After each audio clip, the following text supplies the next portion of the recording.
Good evening. Happy Wednesday.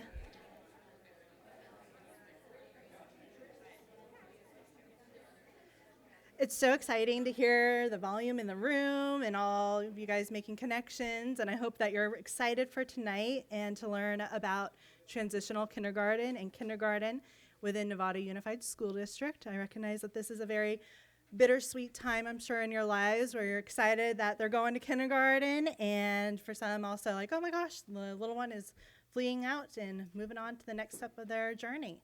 So I want to welcome you personally to NUSD's Transitional and Kindergarten Parent Information Night. I am Amanda Davis, and I am the Coordinator of Teaching and Learning. In case you want to know, because I think this is really exciting, if you're going to be having a student who's going to be a TK, they will be the class of 2034. And then if you have a kindergartner for next year, they will be the class of 2033. So you can start thinking about graduation. So like I said, my name is Amanda Davis. I'm the Coordinator of Teaching and Learning. I will be here with you guys tonight to present part of our presentation. And then I have two amazing educators who are in the classrooms with kindergarten students, and they'll be able to really speak from the heart of kindergarten. And this is Emma Donovan. She's a TK and kindergarten teacher, so she wears both caps at Olive Elementary. And then Deborah Matson is also a TK teacher, and she teaches in the dual immersion program at Linwood Elementary. And then in the back of the room, we have fabulous Emmy McCall, and she is back here to interpret. So if you need Spanish interpretation, see her so that you can have what you need to be able to hear our presentation. So tonight, I'll talk a little about NUSD and what it means to be a student and family member here in our community. And then you'll hear from both Emma and Deborah about dual immersion and the traditional kindergarten program and transitional kindergarten programs within our schools. And then we'll also go over registration process. I just want to say thank you to those who are already in room 107 and those of you who've already started the process at home. It really helps us to expedite the process and help you guys get the best placement for your students and to know where our numbers are at. So we really appreciate that you took the time to do that, and we thank you in advance for continuing to finalize your registration in the future. And then we'll leave time open for questions and answers for anything that might be still lingering out there. So here in Nevada Unified School District, we've had a shift in our leadership and with our teams, and it's really exciting time because we really looked at all of our initiatives and our goals and really narrowed them down and aligned them to what we know is best for our students from TK all the way through high school. So you'll see that our three goals are the culture of caring, which is building relationships, our culture of competence, which is our multi-tiered system of supports, and our culture of excellence, which is our proficiency-based education pathway. So when we speak about our culture of caring, within all of our schools, within all of our grade levels, we maintain building positive relationships throughout the entire learning community. So it'll be your teachers, it'll be your custodians, it'll be your office managers. Everybody's there to care for the child. So you can expect that everybody is working hard to build relationships, and they will be doing the same with you when you enter onto our campuses and within here at the district office. We want every child to feel safe and to be accepted and valued and heard. So some of the ways that this takes place is our classrooms will do morning meetings, and they'll go through and recognize where they're at coming in that morning. And so check in, they're able to share with their peers where they feel most comfortable in sharing. They're able to connect with their teachers. And again, this is a way that they build those relationships. Our culture of competence, the multi-tiered system of support, this is really going to be something that we're working and developing in the next couple of years. We're partnered with West Ed Education, which is really exciting because they're really helping us to establish systems to best align our interventions and to determine where we are seeing trends with our students and where they need extra support so we can intervene earlier on. And so at this point, this is something that we are working on developing. I would say as a former elementary teacher, this is something that we have a lot of strengths in because we have them all the time with us. And so being able to really identify where are some of those gaps in understanding and where we can continue to help them moving forward. And then our third goal, the culture of excellence, which is our proficiency-based education. We're partnered right now with Marzano Research, and this is also really exciting as we're going through and identifying what are the main essential standards for every grade level. So Ms. Matson is so kind. She printed off a pink piece of paper, yellow, and it has the essential standards for kindergarten on there of what your student will be learning throughout their year in kindergarten. But we'll have these all the way for all of our grades, and this is something that really targets for the students to know what is it that they're expected to understand by knowledge and skills. It helps the teacher to be able to identify where they might need to go back and intervene, or where can they help to continue push further.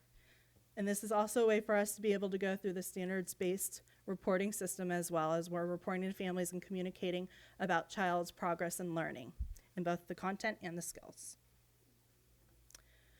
As you probably saw coming in, we have the NUSD Graduate Profile. So we partnered with our community a few years ago, and in doing so, really looking at the research in our communities to figure out what is it that when our students, I know you've got kindergartners or TKs coming in, but when they are ready to leave and go out to college and career, what is the main things that they need to have under their belt ready to be able to be productive, active citizens?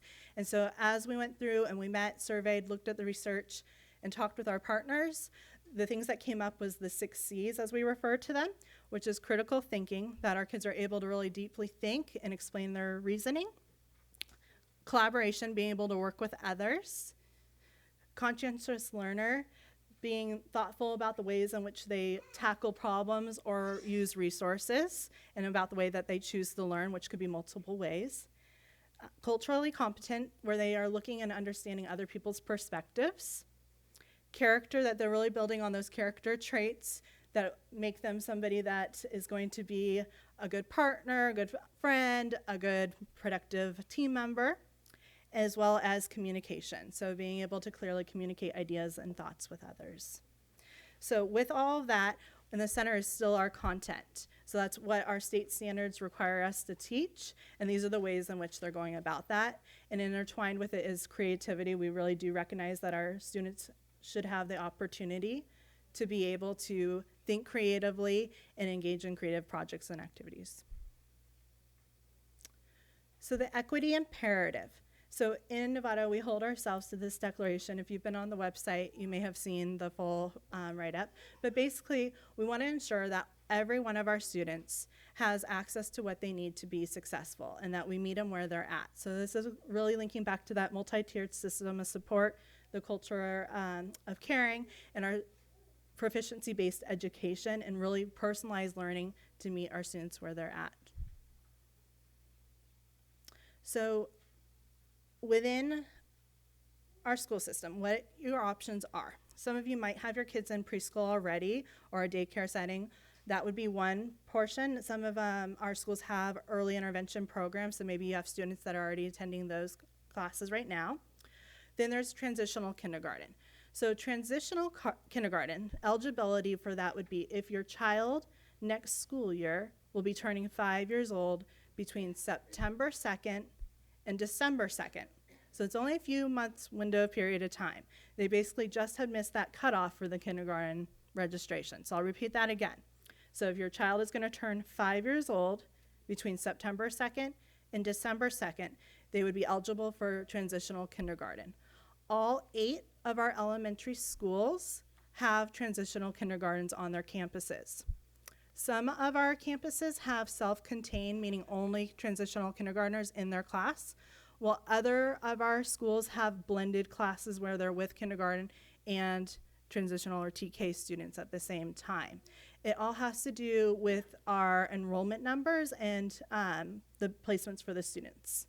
So just to assure, if your kiddo is going into transitional kindergarten, it is available at all 8 of our schools, and it is taught by a credentialed teacher. So then kindergarten would be kids who have turned 5 prior to that September 2nd deadline. So it would be on or before the September 1st would be eligibility for kindergarten. And that, of course, is also at all 8 of our elementary schools. So some of the different options that you have within Nevada Unified School District. Like I said, we have a total of 8 elementary schools. We have one elementary school, Linwood Elementary, that has the dual immersion program. And currently our dual immersion program is from transitional kindergarten through second grade. This is the second year in the dual immersion process, and so next year, those second graders who are current will move up to third grade, so then it'll be TK to 3, and each year thereafter will build up in the grade levels going forward. So if you have a transitional kindergartner or kindergartner who you would like to enroll into the dual immersion at Linwood, they would start in TK and follow that dual immersion process through 5th grade. And I rest assured, because I know there's a lot of you who have interest in this, Ms. Matson will speak more deeply about this in a little bit. So the other option that you have is, if you don't want to do that, is either of those, your traditional neighborhood school or the dual immersion would be Novato Charter School. Just so you know, they have a separate process for enrollment, and that you would go through Novato Charter School to begin that process with them if that was something that you're interested in. So I thought you might like to hear from a kindergartner about what it means to be in kindergarten. So Sam, if you're watching, thank you for letting us share.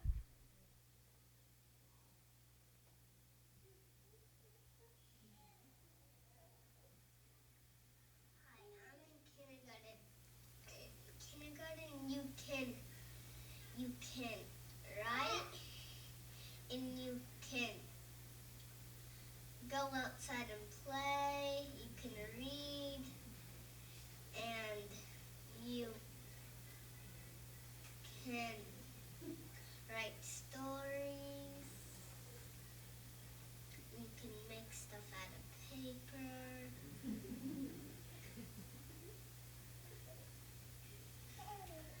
You can learn your letters.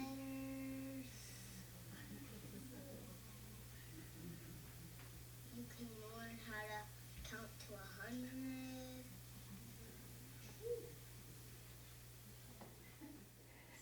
So I have to say, this student, when I went through to go interview him, he was super excited I was interviewing, so we started our process together with practicing. What are some of the things you want to share with the families who are going to be there? And it was really sweet. As he was thinking about all the different things, he was telling me about all the building activities that they're doing in their classrooms and about all the friends that he has and the correct way to go down the slide at recess. And then I was like, oh my gosh, look at all these ideas. So there's other ones that he got so excited when we went to go present and actually formally record them that, as you could see, slipped his memory, but he did a great job at giving you a glimpse into what kindergarten is like for kindergarten and the things that they hold on to. So just like he said, you're going to have your main things like math and reading and writing and science and social studies and our work around the graduate profile and developing those skills. But we also want to balance that with play and exploration and really driving students' curiosity. So some of the ways that we do that as a district from TK all the way to high school is we have our students participate in project-based learning opportunities. So it's really off of what their curiosities are, and they get to problem solve and work in teams, and the projects that they get to create are really creative. So that's something that you'll end up seeing as your student moves throughout the years. I have to say it's really exciting in the role that I'm in now, being able to go to all 13 of our schools from elementary to high school to see that progression in the pathway going up. So I'm sure as a parent that'll be something that you'll look forward to seeing as well. So some of the things are programs that we use. For language arts, we use Reader's Workshop and Writer's Workshop, and this is based by Lucy Calkins' work in New York, and it's heavily a workshop model where it really builds students as readers and writers, and they really spend a lot of time, about 30 minutes reading and writing, at least about 3 to 4 days a week, depending. They'll have many lessons with their teacher and small group work instruction, and it's really differentiated by what the student needs. And that workshop model allows for teachers to confer with students and do that small group work. And it really has built our students as readers and writers, which has been really exciting. Our math program in kindergarten is Everyday Math. That program is heavily based in games and really being able to understand mathematical concepts by using manipulatives and being able to play and communicate with others. Our science program, we are currently in the process of adoption. Some of our teachers right now are piloting what is known as Twig Science. I don't know necessarily next year what we will end up if we do adopt, but rest assured we still have science instruction going on in our classroom, and that's often time for our kindergarten as well as our older students to be able to really explore and investigate and really make sense of the world around them. We do a lot of differentiation with our groupings, so sometimes they're working with a larger group, sometimes it's a small group. Our teachers mix them up, and it gives them opportunities to work with all different learners and make different connections and build on those skills. So I want to share something that I thought was really exciting. One of the things also in Nirvana Unified that your student, when they become third grade, we have one-to-one Chromebooks for all of our students from third grade to 12th grade, and in that, the students take home a Chromebook issued by the district, and they use it in school and at home for assignments and projects and to further their learning. Olive Elementary has a team of students, which I'm very impressed with their work. So they created basically a videography group, and they applied for the process, and so now they're going around their school and meeting with students and teachers to film their student community, and so you're going to get to see cooking with the kindergartners, and this is done by students, this whole film production.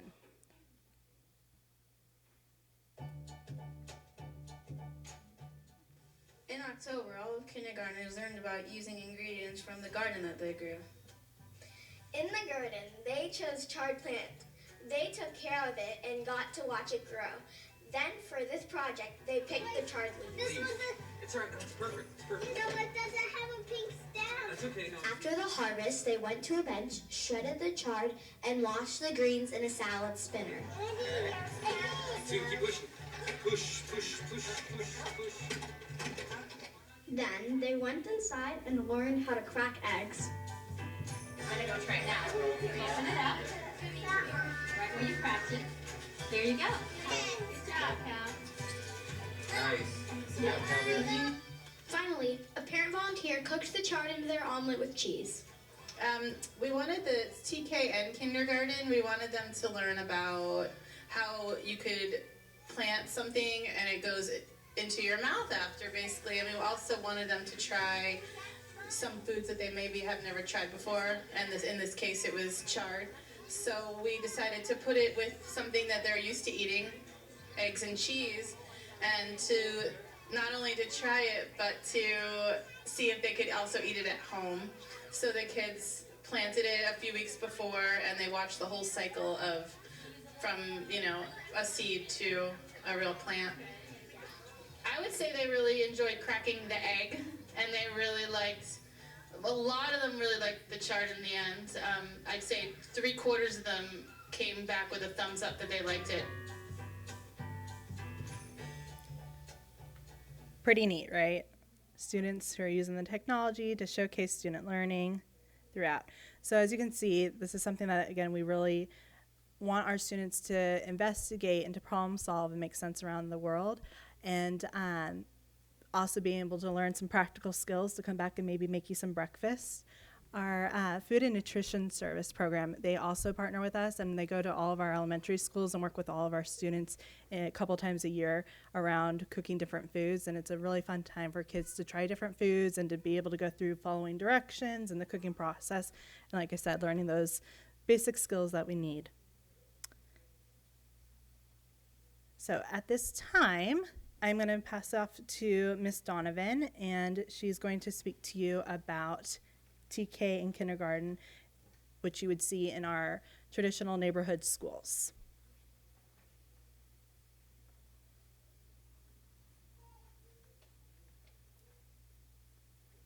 Good evening, everyone. We had a fun day today at Olive. We had our annual walkathon, so I'm wearing my spirit gear that most schools have, and we tend to have a day every week where you can wear your school spirit shirts to show your school spirit. So I'd like to start with the word community, and it's actually a word that we teach our students very early on in the year. We teach them that a community is a place where people live and work together. And as you embark on this kindergarten year with your child, I want you to know how important it is to build that community for yourself and your child by introducing yourself to fellow parents, introducing yourself to all the different people at your child's school and getting to know them.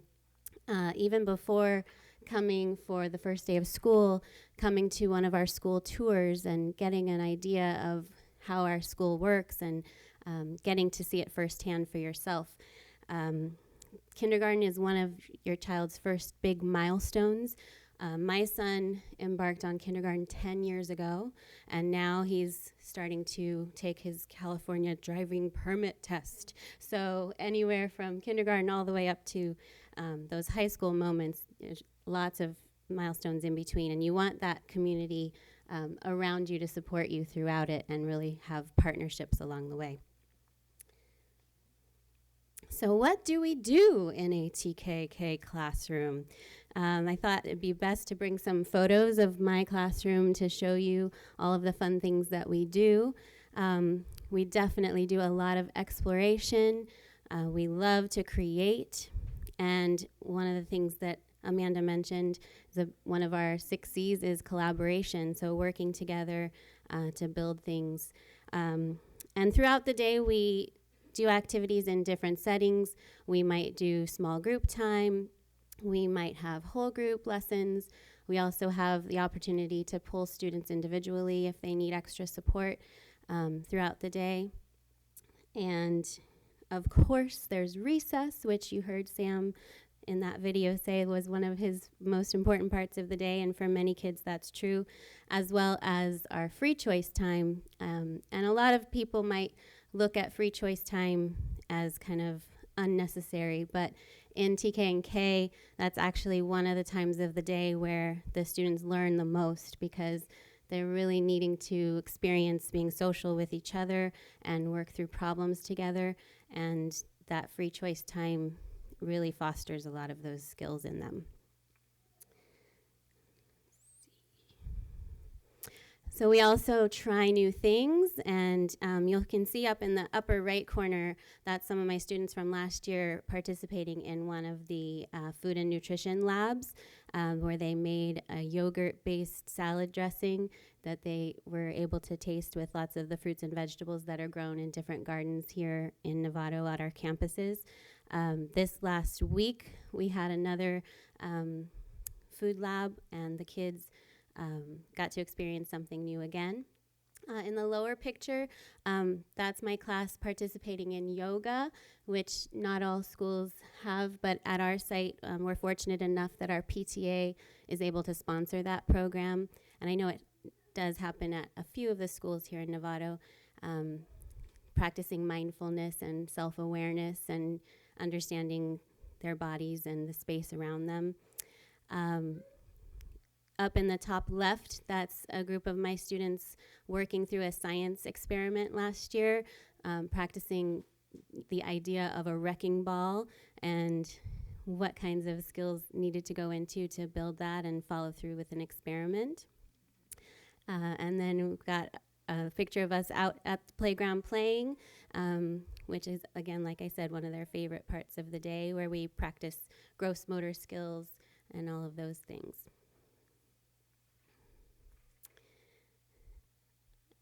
We also love to move. Many of the schools in Novato start every day with a program called School in Motion, and it's a dance-based program where the first 20 minutes of the day, the entire school is out on the playground moving together, and that stems from a research-based idea that when you get your body moving, it helps your brain make connections.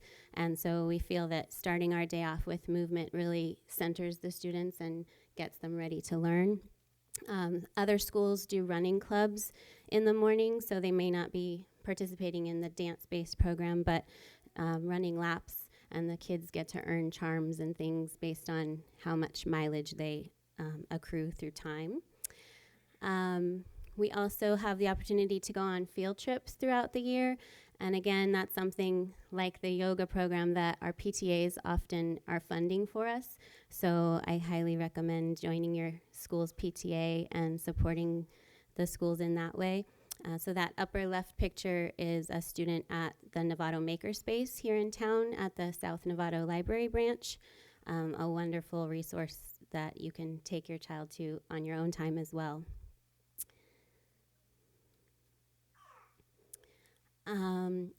We also use technology in the classroom. Amanda talked about how in grades 3 and up, they have Chromebooks that are assigned to them. In the TK and K classrooms, most of us use iPads, and those are mostly used just to support the students' learning and give them additional practice that they might need. Many schools use a program called Lexia, which supports their language arts.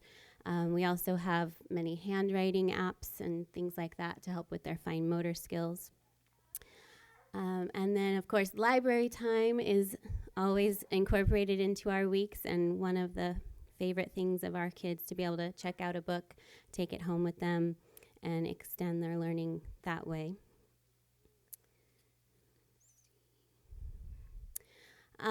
So as I talked a little bit about during our free choice time, that's when we learn a lot from our social situations, but we also in many schools have a set curriculum that we use for social emotional learning. At Olive, we use the Second Step program, and this is helping us to learn about our feelings and how to solve problems, and also use self-regulation skills.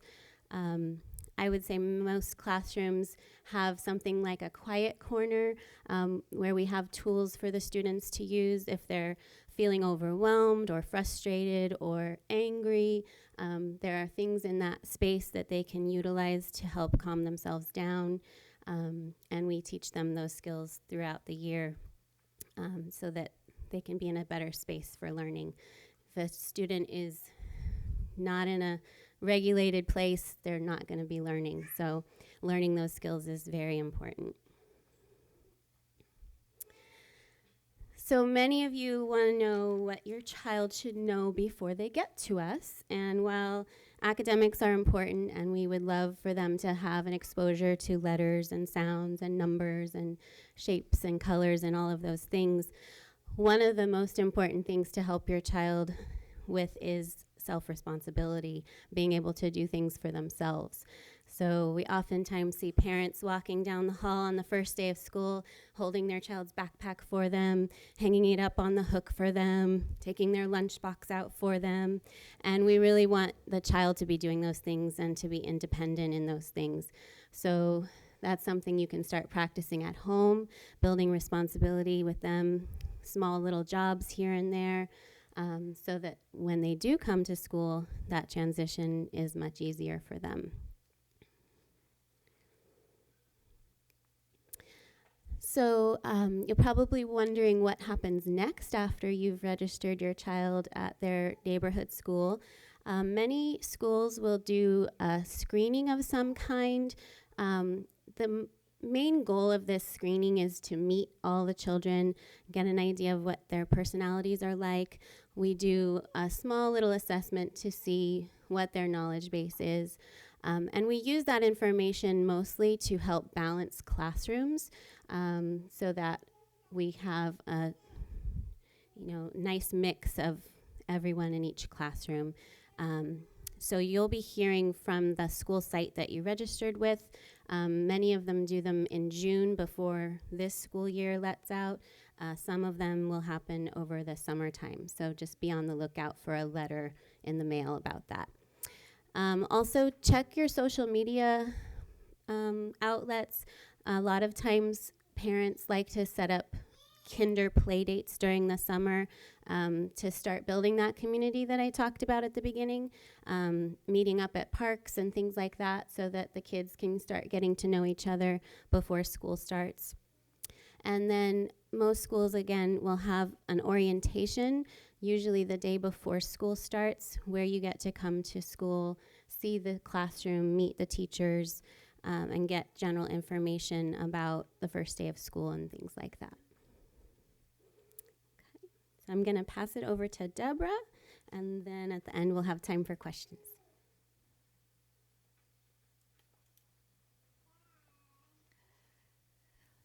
So hello, everybody. I'm Deborah Matson, and I'm a kindergarten teacher for the dual immersion program at Linwood Elementary. And the program, the inaugural year was last year, and we had great success opening. And this is our second year.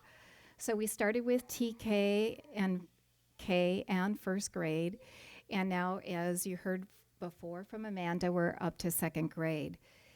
The district worked on developing the program for 2 years prior to us opening. And so now our doors are open, and we're very excited about how it's going. The mission statement, or the vision statement, is here that the dual immersion program at Linwood will provide an enriched education, allowing each student to develop the knowledge and skills needed to become a productive and engaged member of our diverse global community. Essentially, we have the same program. We follow the Common Core standards as a general education program, but we teach in Spanish. We teach the content in Spanish. We don't teach Spanish, we teach in Spanish. So we teach basically the 90-10 model of a dual immersion program, which means that we teach 90% at the TK and K level. 90% of the day is taught in Spanish. What would you see in a dual immersion program? So you would see about half of the students would be Spanish dominant speakers, and half of the students would be English dominant students. It turns out that we're about 45% English, 45% Spanish, and 5% other languages. So 10% of our instruction is in English. And we have a program that is our drama and language development program that's taught in English. And we also have a program that is our dance program by Love to Dance. Tara from Love to Dance. She is teaching in English. She's teaching our students dance.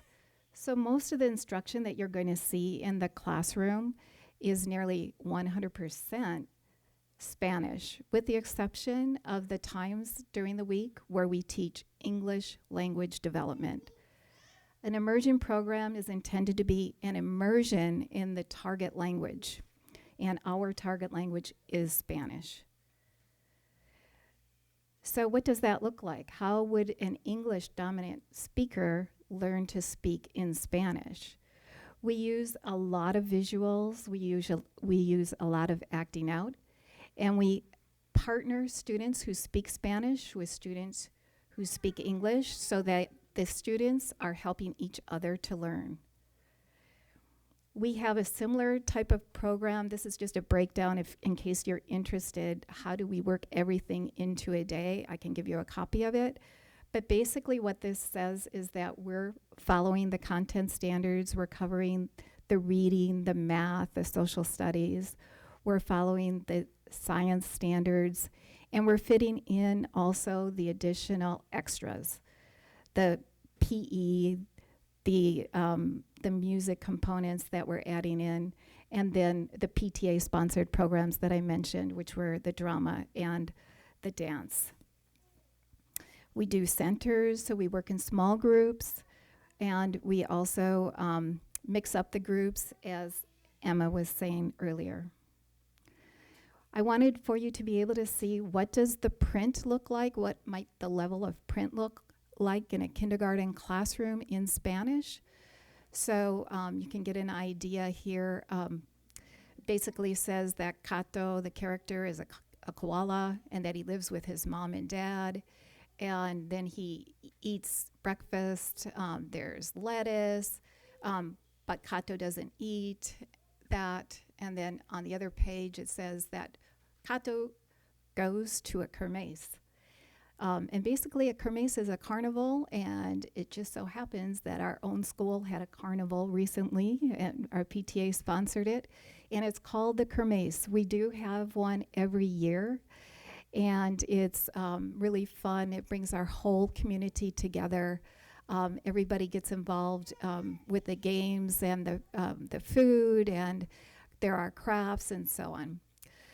We do have our list of sight words just as does the kindergarten and the traditional program. And our students are learning to read in kindergarten. And we are learning to count to 100 in kindergarten. The standards really have changed. And so, you know, you might have expected in times past that students learn to read in first grade. We are really teaching students to learn to read now in kindergarten. I wanted to give you an idea of what writing might look like in dual immersion program, and basically it says the student was responding to that earlier text about Kato the koala, and he states that Kato does karate, and the other picture is indicating that it says, I go to the school. And here's some idea of what the kindergarten writing might look like. In math, we cover the same standards, and you've gotten a copy of the standards, so you can take a close look at what the essential standards are. We teach many more standards than what are given out on these pink and yellow pages, but we wanted you to have an idea of what the important standards are that we cover. Some of the items are for the Spanish program, and you could probably imagine, you know, that the rhyming wouldn't be those rhyme words, what they might be for English, for example.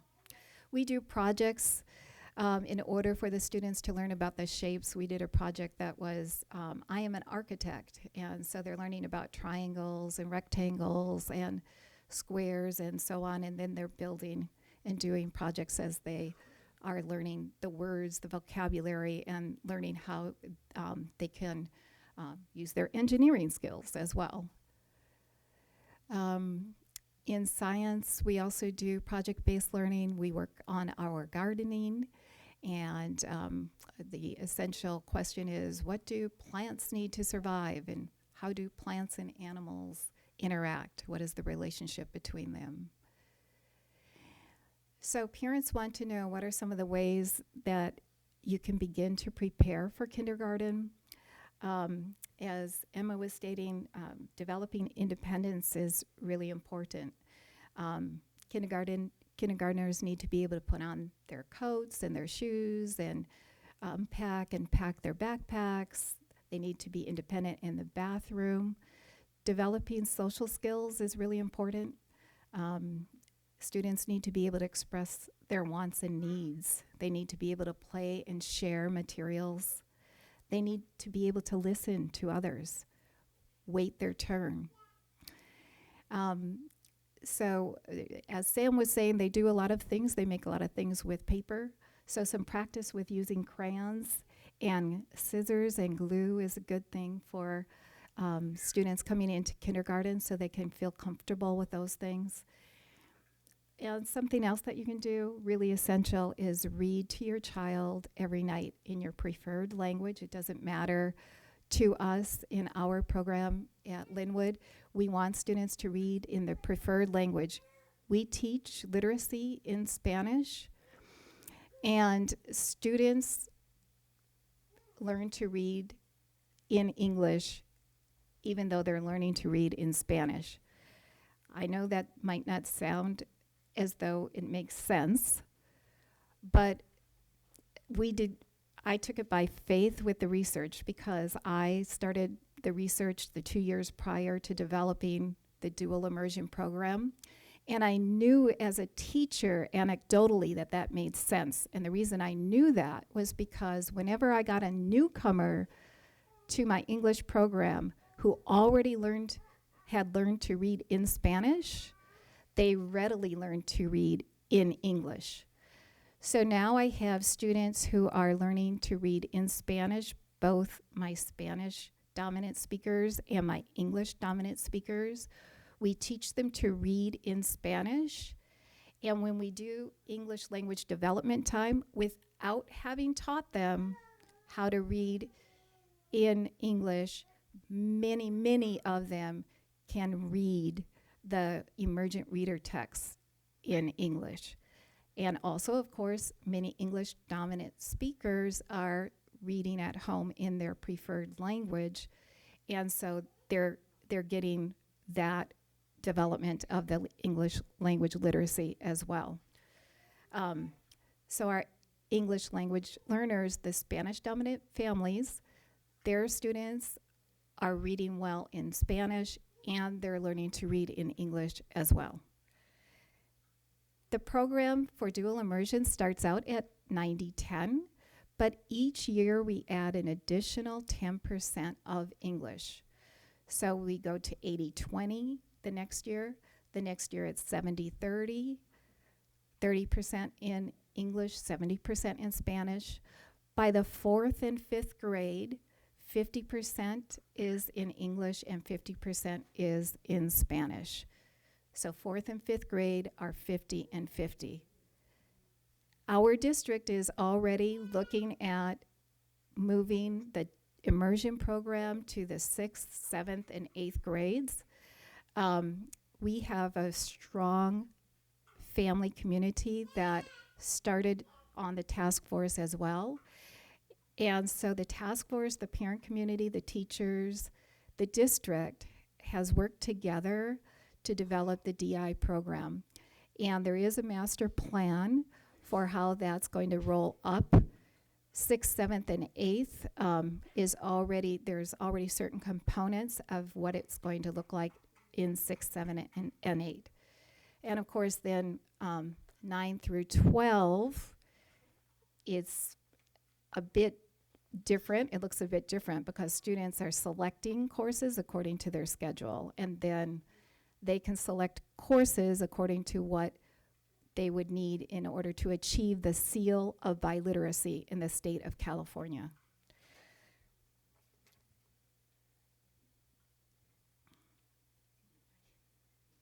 Okay, I'd like to show you what a bit of kindergarten looks like in dual immersion.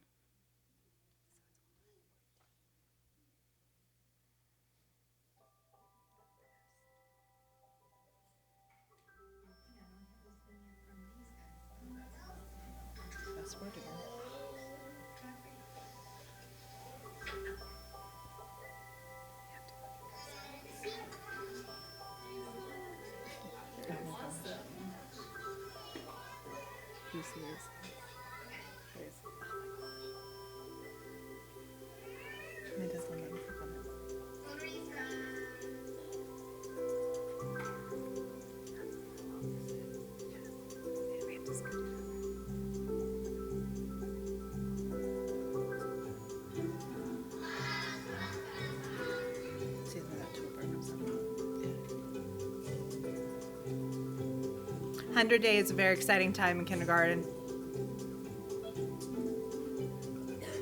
If you do that, it's going to be the slide. Oh, okay, sorry.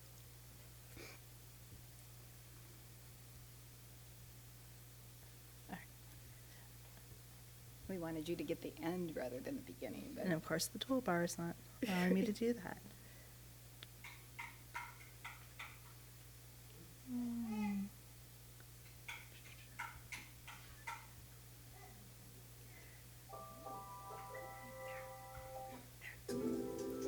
There we go. Maybe.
It's exciting that you guys are able to see little glimpses into our classrooms, both the traditional and our dual immersion. Like I said, the third option that you would have is the charter school, and you'd want to contact them and work with them as far as being able to learn more about their programs that they offer. So your next step, if you haven't already, is to begin the registration process. And you'll want to do that by going to nusd.org/enroll. And then if you picked up this flyer when you came in, on the back side has all the details and items that you'll need as you go through that process. We use School Mint to gather all of the information for our students, and it's something that we use across all grade levels. And you'll upload your documents there as far as utility bills as your proof of residency, immunizations, and then dental records as well. You can begin this process on any type of device, whether it's your phone or a computer, and then you can create an account and log back into it at a later date to continue uploading and filling out the rest of that information. It's really important that you take the time to go through and put in the information as accurately as possible, as that is what we all use to be able to communicate with you from the school site as well as the district level. So definitely when you're filling out information for the emergency card, do a double check and make sure that that is the correct information. Make sure that the phone number that you provided is one that is working and has a voicemail set up. In the event that you change any of your information, please be sure to update it so that way we have the most accurate ways of being able to communicate with you. So right now, registration is open, so woohoo! That's very exciting. We have it ready to go. So what you'll do, you'll go online, create an account if you are new to our district. If you have older children that attend our schools, you'll go into your account and add another student. And then when you go through the process, you're going to register for your neighborhood school. So you're literally going to fill in all the information page by page with parent, guardian information and the student information. Part of it will ask for your address that you reside in. You'll put that in, and then what it'll prompt you later down is all the 8 elementary schools. And the ones that are grayed out are not the ones that are considered your neighborhood school. So at that time, only one should pop up that allows you to check it. So you have to fill out the registration for your neighborhood school. That is step 1. If you are interested in doing a transfer, whether it be to the dual immersion or interest in another elementary school for whatever reason that your family needs or desires, you'll go through back into your account. And then after you've completed that first registration process, it'll allow you to put in for a transfer request. Once you do that, you'll get the list of those schools, the remaining 7, and you'll rank them in order of your preference. What'll happen is, like I said, the registration is open right now. Come March 2nd is the deadline. I'll say that again. March 2nd is the deadline for transfers. So if you're looking to transfer into the dual immersion or another school, you want to make sure that you hit that deadline.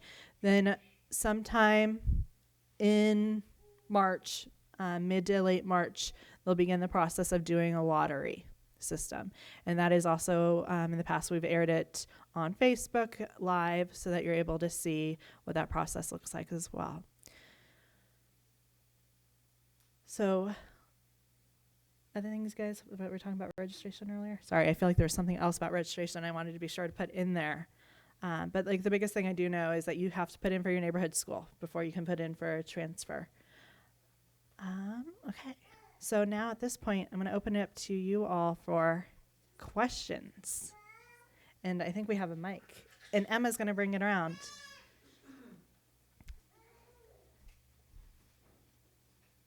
Thank you. And this is, yeah, she is here. Hello? I thought I saw her. So just to introduce you guys, this is Jennifer Larson, and she is our Director of Student Success.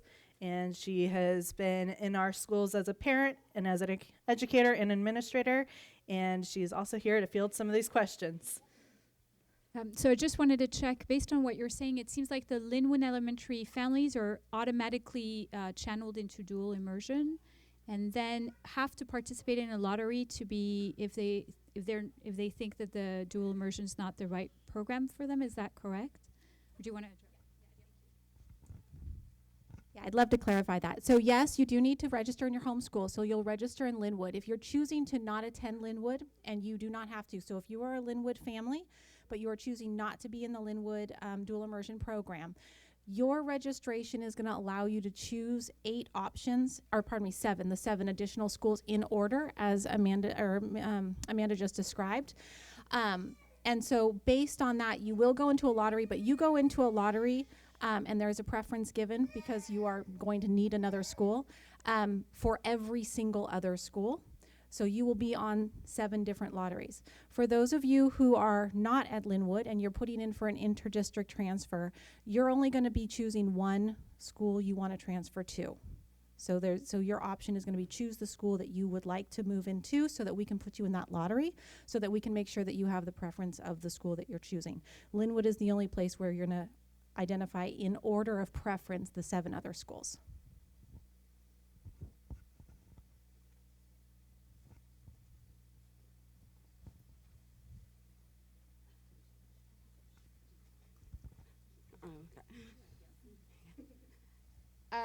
So I kind of had a question about the lunch. Is there a lunch program, or how does the lunch work out, especially for kids like my daughter who has a severe allergy of most of like nuts and eggs, and so how do you guys handle that, or how is that handled? Yes. So like I said, in your emergency card information, that's why this is so important that this is like filled out accurately and you take the time to do that, because this is the way that we go through and communicate. Oftentimes, especially in the elementary level, our families, our office managers, our principals, they're right there in the office up front. You'll probably be having one-on-one interactions with them as well as your classroom teachers. So you would want to put in any allergies, any medication with doctor instructions, and that's stored in the office. And then the teacher gets notified as well so they know what to expect. As far as allergies and lunchtime or recess time, we have areas that we can designate that are nut-free. So that way students are aware that that's not somewhere that they can bring any nut food allergies or food, that would trigger a reaction for another student or themselves.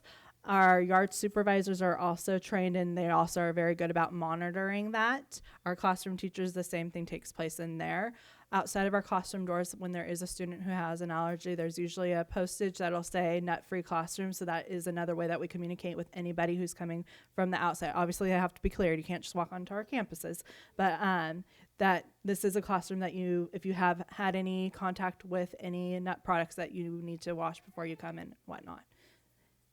And every school site does have snack and lunch offered every day. So if you want your child to purchase those meals at school, you can. There's also an application for free and reduced lunch that you can fill out at the beginning of the year.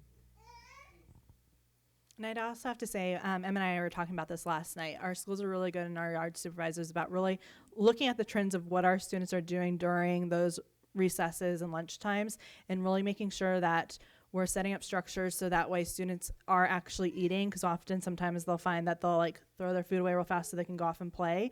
So some of our schools have reversed the schedule so that they play first and then they eat. Others have a dedicated certain amount of time to actually eat before they dismiss students to play and they go around and check off. So rest assured that yes, this is something that we do make sure that your child's health and nutrition is being looked at so that they can be their best too.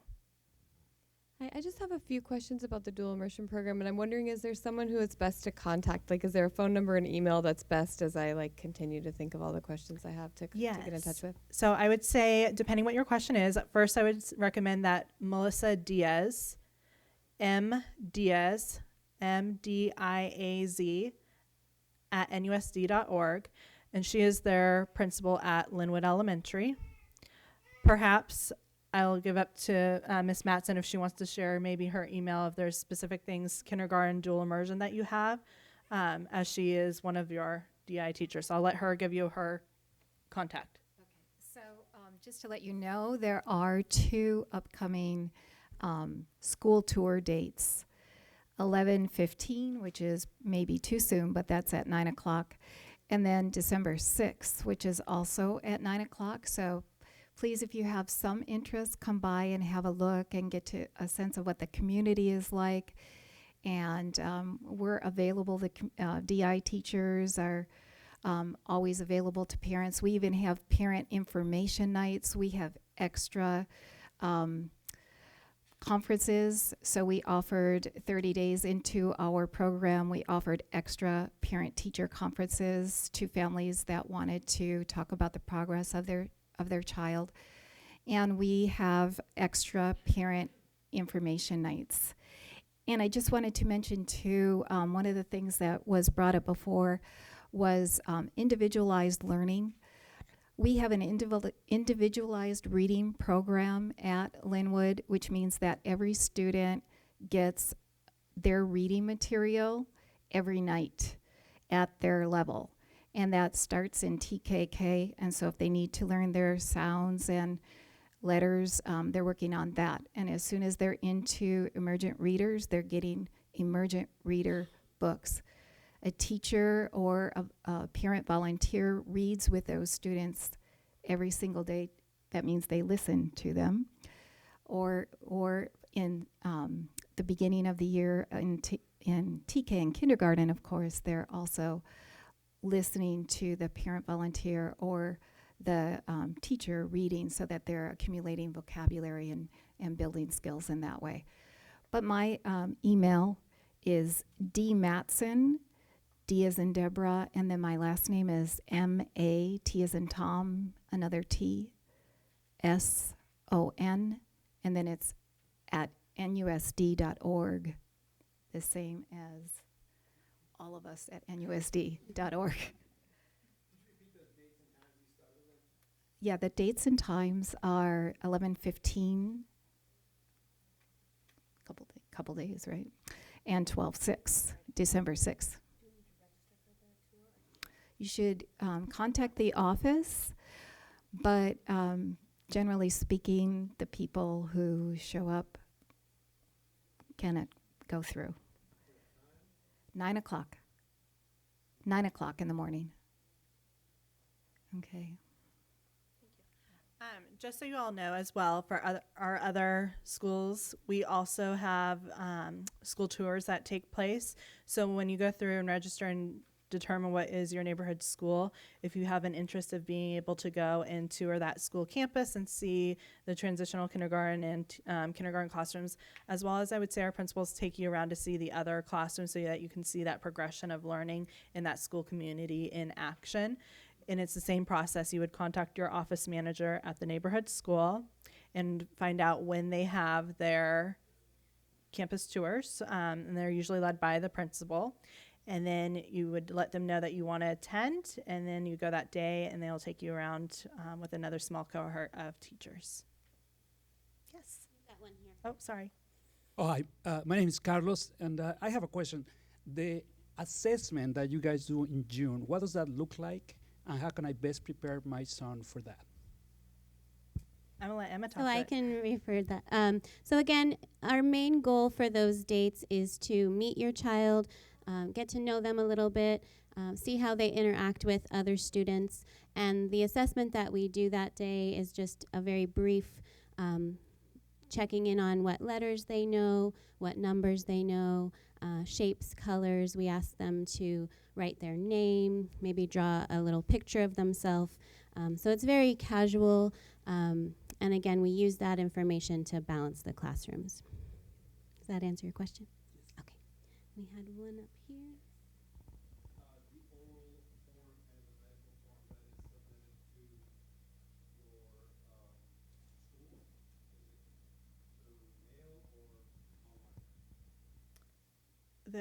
Can you? I'm not The sure. immunization records. Oh, okay. Yeah. So your dental and your immunization, that'll all be uploaded onto your school Mint account that you'll use using the NUSD.org/enroll. And you can take a picture with it of the documentation with your phone and upload it, or if you have it saved to your computer, you can attach it that way as well. Actually, the dental and the health, you'll just take to the school site. You can download it on our website, but you'll have to take that one physically to the school site. But the immunization is on school Mint, so you can just upload that.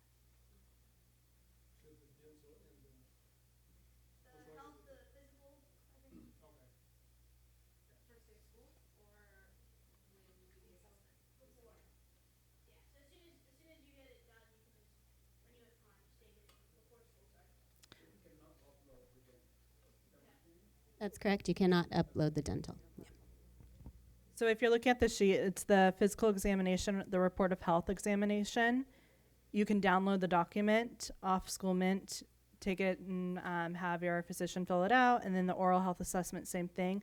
And then those you'll physically take to the school site of your registered school. Thank you. Hi, Amanda. Hi. I have a question. Some parents asked if they need to wait until they're 5 to submit the immunizations, therefore putting off the enrollment process. So there are a lot of kids who aren't turning 5 until the summer or September. And so I just wanted to let them know you can upload what you have now, and so that you can finish your enrollment process. And we'll go through the whole enrollment packet and get you registered now, and then follow up with whatever remaining shots that you need for your student after they turn 5. And just for all of you, that's Carol. She's the office manager over at Rancho Elementary. So if you're going to be a Rancho family, there's your office manager. That's who you're going to take your forms to. Your office manager is your best friend. Know them well and get on their good side.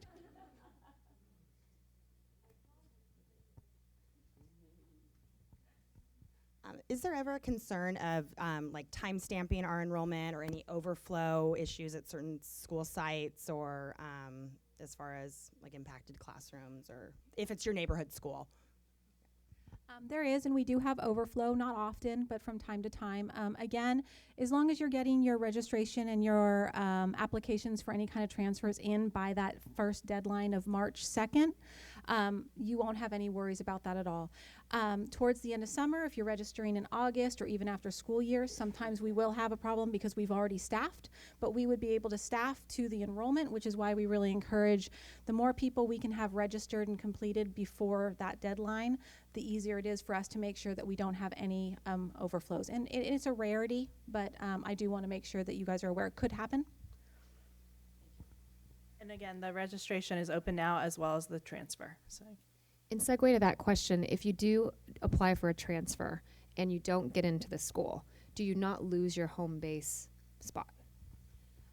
Great question. So if you are going to be registered in your home school, you'll put in for a transfer, you'll get a lottery number, and that lottery, depending on how spaces open up, kind of get carried out possibly into the summer. Your spot will remain, and you will remain registered at your home school until until we offer and you accept.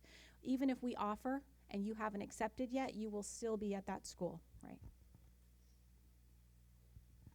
I was wondering if there is a difference in the curriculum between TK and K. Okay, so our kindergarten is California Common Core State Standards. Our TK follows a framework. So as far as curriculum, we've done our best to try to match together. So for example, our reading and writing, they'll use the first unit of our kindergarten readers workshop, because just developmentally where they're at is not going to be going through that full progression of the full reading and writing program.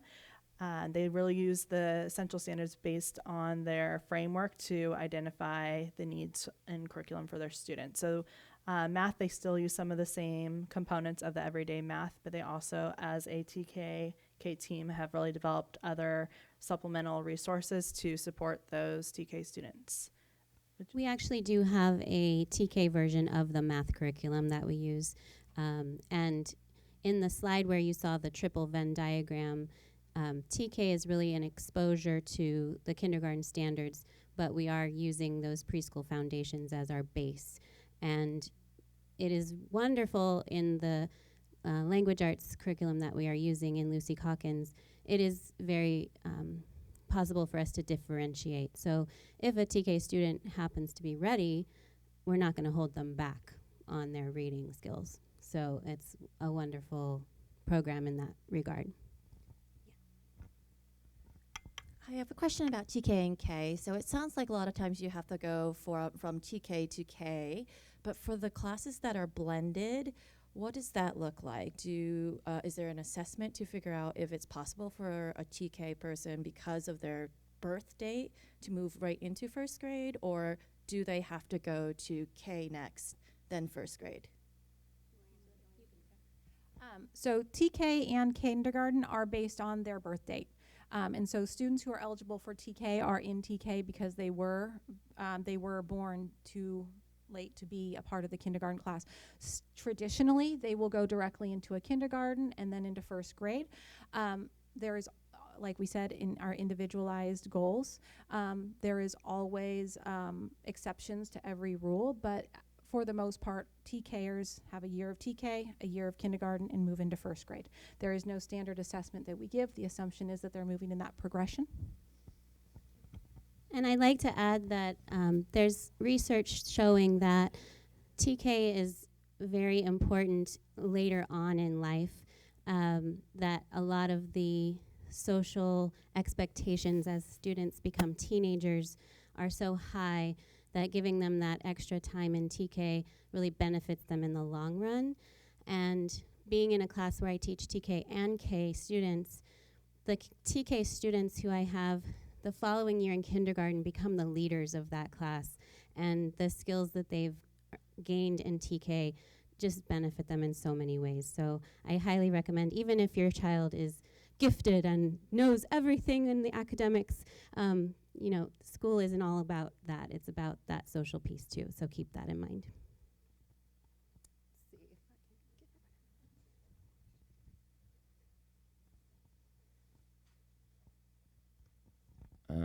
Yeah, I was wondering just about the cutoff, how strict that is. My daughter's just a couple days outside of those parameters in terms of her birthday. I'm not sure who to look at.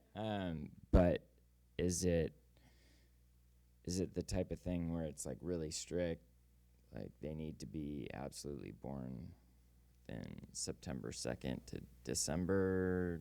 Whatever. Yeah, so state of California gives permission to the school districts to determine from that September 2nd to December 2nd if they will extend the time frame after that or not. Nevada Unified School District, per board policy, we have not extended that time. So that is a strict deadline of December 2nd. What time does kindergarten start? When does it end? And if it ends early, are there any after-school programs or options? Yeah, so all of our elementary schools are on a later start, and so this is the second year that they've done that. Majority of them, I would say, start anywhere from 8:40 a.m. to 9:10. I think is one of our latest schools for kindergarten that starts. They are usually released, I would say, about the 1:45-ish time. It may fluctuate a little bit depending on which school site you're at, but about that time. And then, yes, we do offer after-school programs on our campuses, and that's something that you would go through and apply with them separately. It's not through us. And Ms. those Matson has programs something else to share. typically end at like 4 or something, or I'm a planner, so I just need to know these things. Just need to know what I'm in for. So for example, at Olive, we have a YMCA daycare program on site, and I believe they open at 7 in the morning, and I believe they're there till 6 in the evening. So depending on your needs, your child can be there in that range, depending on how late they need to be there. And then most schools offer enrichment after-school classes, chess, Zumba, all kinds of things. So there's also those things available too. Linwood Elementary has a schedule from 8:20 until 1:20, and we have a slip schedule 9 until 2 p.m.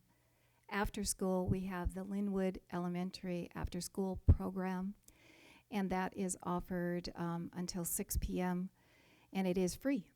And there are 75 students that are taking advantage of that at this time. Okay, so looking at the time, I want to honor that you've been here over and you've got to hear everything. So I want to say at this point, thank you so much for entrusting us with our students. Well, yeah, well, we'll take anybody who, I just want to let people who want to go be able to go, and then I will definitely address any of the other questions that you guys have.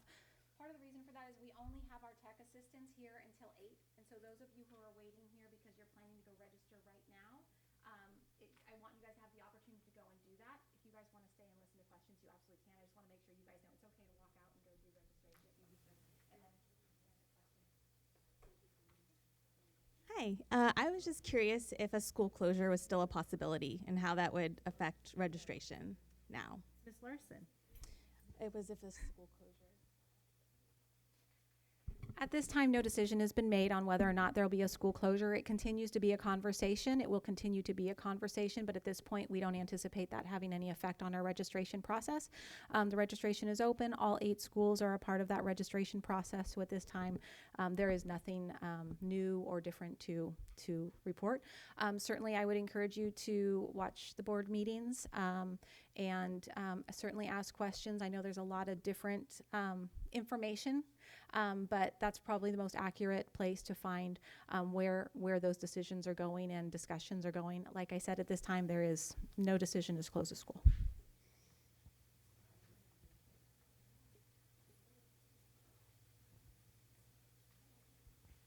Aside from the dual immersion at Linwood, is there Spanish offered at the other schools, like as an enrichment during the day or possibly in the afternoons? Yes, some of our, just as Emma was saying, some of our elementary schools do offer various enrichment activities, and some of them do offer Spanish. And it might be like an afternoon once a week, and it might be for a certain amount of weeks that they have somebody come in to do that. And we've even had at some of our high school students who have been taking Spanish come in lead small groups too, which has been pretty neat for the students to learn from their older peers. In regards to the Linwood school, if your child starts for kindergarten, obviously what we're talking about, and it goes well, or you enjoy it, is it assumed that the child then remains there without a lottery every year? On the flip side, if it doesn't go well and you want your child to go to the neighborhood school, do you need to, is it that automatic and reversal? And then sort of on the same idea is, what if you want your child to start in first grade or second grade, like, a couple years, and then can you enter only in kindergarten is the second question. So correct me, I believe that yes, you can start at later on, but it's harder for that child to move into that setting just with the skills and acquisition. And then yes, if they are in the DI program, they will continually be enrolled in that program moving forward, so you wouldn't have to go through and re-select each year for Linwood. In the event that you choose to go out, you would end up going, correct me, Jen, to a transfer out. So let me, on that part, so this is actually good for the rest of you too, for transfers. Once we offer a transfer and you accept it, we assume that is your school. Until you finish elementary school, you wouldn't do another transfer until you go to middle school. The only caveat to that is when you're on a transfer, there's a certain criteria you need to meet, attendance, performance, things like that, to make sure that it's actually working for you and it's the best placement for you. In terms of Linwood, however, if you're at Linwood on a transfer and you realize the program isn't fitting your needs, you do have the opportunity to go back to your home school. That is your home school. The only caveat there is assuming there's still space in that time. So if there isn't, it will be for the following year. Does that make sense? But there will be a space for you at that school. So it's second grade? Oh, yeah. Yeah.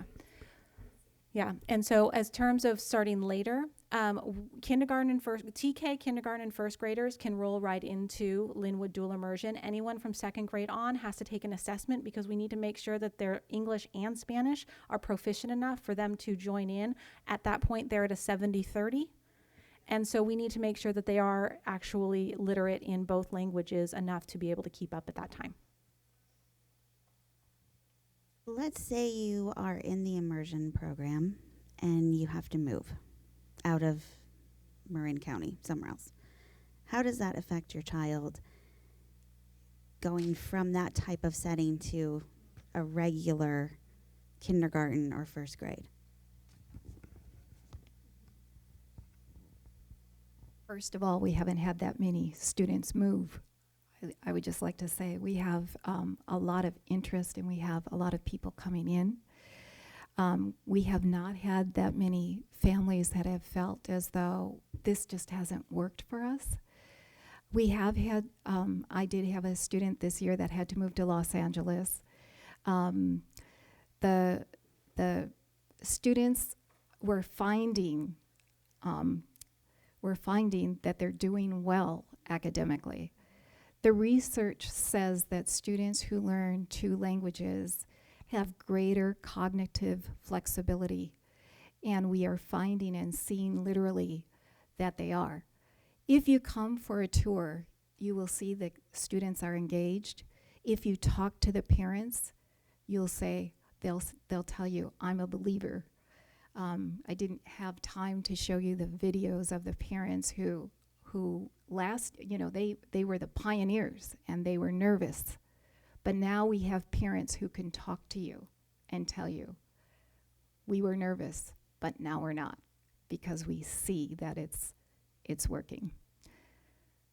Yeah, and just to reiterate on that note, the curriculum is the same. So they are getting the first grade curriculum the same as every other student in California. So when they transfer, they may not be getting it in 2 languages, but they will be up to speed in terms of the standards that they've been working towards.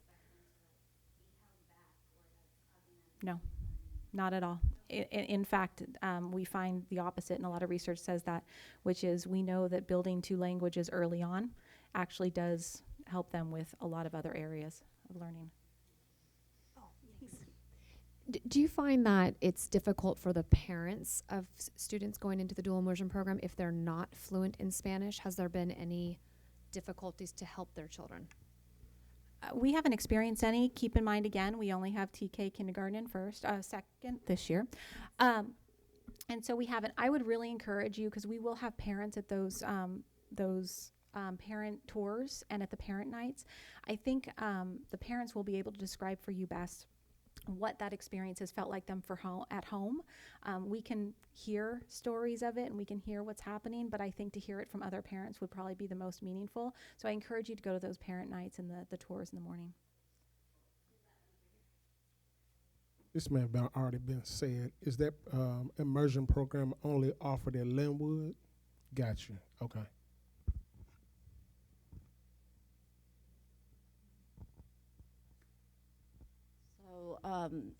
I have 3 kids raised up with Chinese immersion, German immersion school, 2 elementary. But I just, can you speculate for which subjects is mainly for Spanish or English?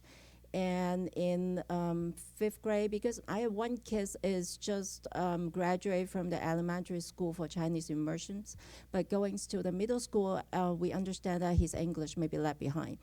So is there any support from the district later on for the middle school or for the English, or for example, my kindergartner, maybe for first year for kindergarten is okay, but second year maybe is not suitable for us with the Spanish immersions. We want to switch out. Is it the district will support us for any English support later on in another neighborhood school?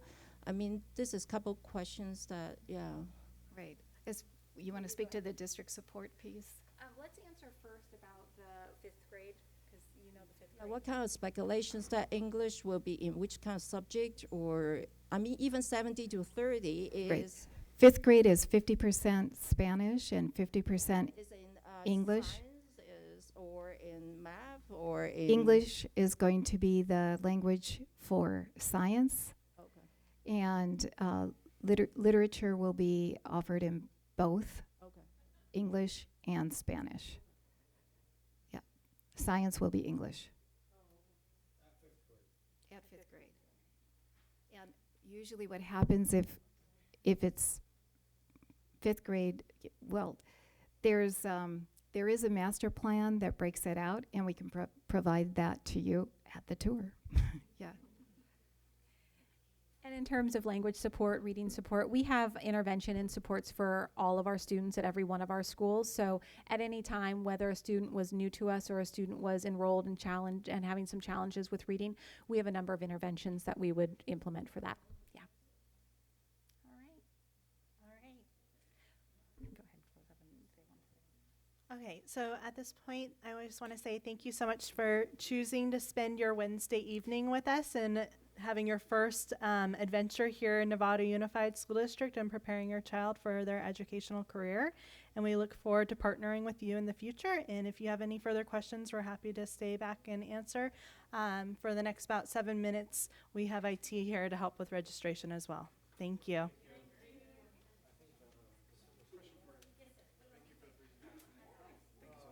So the Linwood is the 15th, 9 o'clock? Yes. So when you look online,